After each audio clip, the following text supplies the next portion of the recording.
Welcome to my YouTube channel. Hope so you all will be fine. Let's start today's topic. Topic is orientation in electrophilic substitution reactions. अब orientation से क्या मुराद है, यानी कि benzene ring में जब कोई इलेक्ट्रोफाइल एज ऐड हो रहा है सब्स्टिट्यूशन के तौर पे, तो उसकी ओरिएंटेशन क्या होगी, यानी कि वो किस पोजीशन पे जाके ऐड हो रहा है।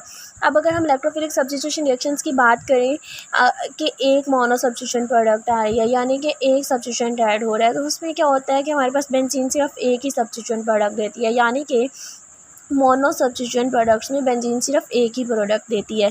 क्यों? क्योंकि जितने भी 6 के 6 कार्बन हैं वो सारे के सारे हमारे पास इक्विवेलेंट पोजीशंस पे प्रेजेंट हैं, तो हमारे पास जो सब्स्टिट्यूएंट आता है वो किसी भी कार्बन के साथ ऐड हो जाएगा and we will get mono substituent benzene.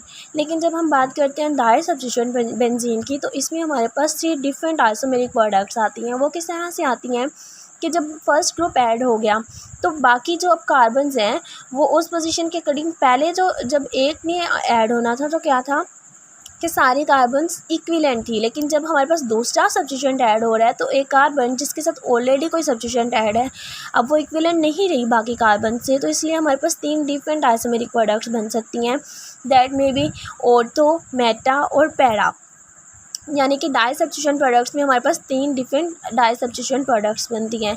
अब अगर हम एक्सपेक्टेड प्रोडक्ट्स की बात करें कि ऑर्थो बनेगी, मेटा बनेगी या पैरा बनेगी, तो अगर हम बात करें प्रिंसिपल ऑफ चांस के अकॉर्डिंग तो हम कहते हैं कि एस्टिमेशन ये लगाई जाती है कि 40% ऑर्थो के चांसेस हैं, 40% ही मेटा के चांसेस हैं और 20% पैरा के चांसेस हैं। लेकिन अगर हम एक्चुअल रिएक्शंस के थ्रू देखें, प्रैक्टिकली देखें कि प्रोडक्ट क्या बनती है, तो उसके अकॉर्डिंग ये होता है कि वो प्रिंसिपल ऑफ चांस को फॉलो नहीं करता। मींस के ये नहीं है कि 40% ऑर्थो के चांसेस हैं, 40% मेटा के हैं और 20% पैरा के हैं। एक्चुअल रिएक्शंस के अंदर ऐसा कुछ नहीं होता। एग्जांपल्स उन्होंने दिए हैं डिफरेंट, जैसे कि फॉर एग्जांपल हमारे पास मेटा क्लोरोनाइट्रोबेंजीन बनती है, यानी कि एक नाइट्रोबेंजीन है उसके अंदर जब क्लोरीन ऐड करवाते हैं तो हमारे पास जो प्रोडक्ट बनती है दैट इज़ मेटा क्लोरोनाइट्रोबेंजीन, यानी कि हमारे पास मेटा प्रोडक्ट बन रही है। हालांकि हमने तो कहा था कि ऑर्थो और मेटा दोनों के 40% चांसेस है, तो यहाँ पे ऑर्थो क्यों नहीं बन रही।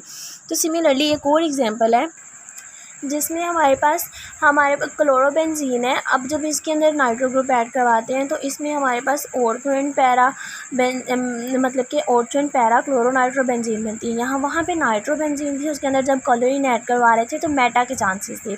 अब जब हमारे पास क्लोरोबेंजीन के अंदर हम नाइट्रो ग्रुप ऐड करवा रहे हैं तो हमारे पास ऑर्थो एंड पैरा प्रोडक्ट्स बन रही हैं।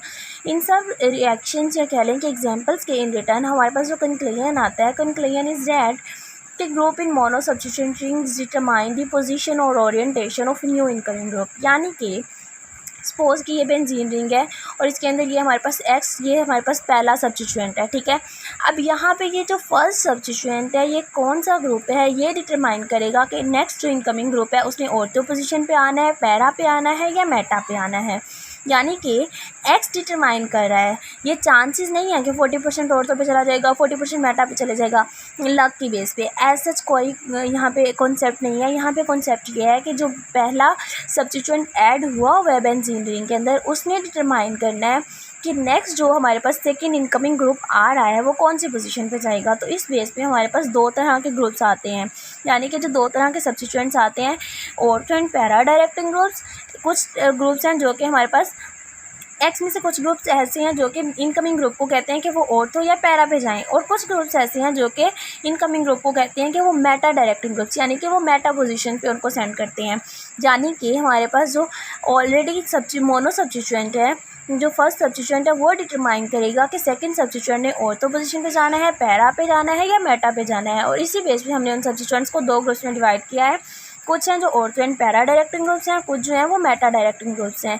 अब हम नेक्स्ट वीडियो में देखेंगे ortho and para directing groups कौन से हैं और वो किस तरह से ऑर्थो एंड पैरा पे डायरेक्ट करते हैं, और मेटा कौन से हैं और वो किस तरह से मेटा डायरेक्टिंग ग्रुप्स की तरफ डायरेक्ट करते हैं किसी भी इनकमिंग ग्रुप को। होप सो आपको वीडियो पसंद आई होगी। अगर वीडियो पसंद आई है तो लाइक और सब्सक्राइब करना मत भूलिएगा। मिलते हैं नेक्स्ट वीडियो में, तब तक के लिए अल्लाह हाफिज़। Thank you so much.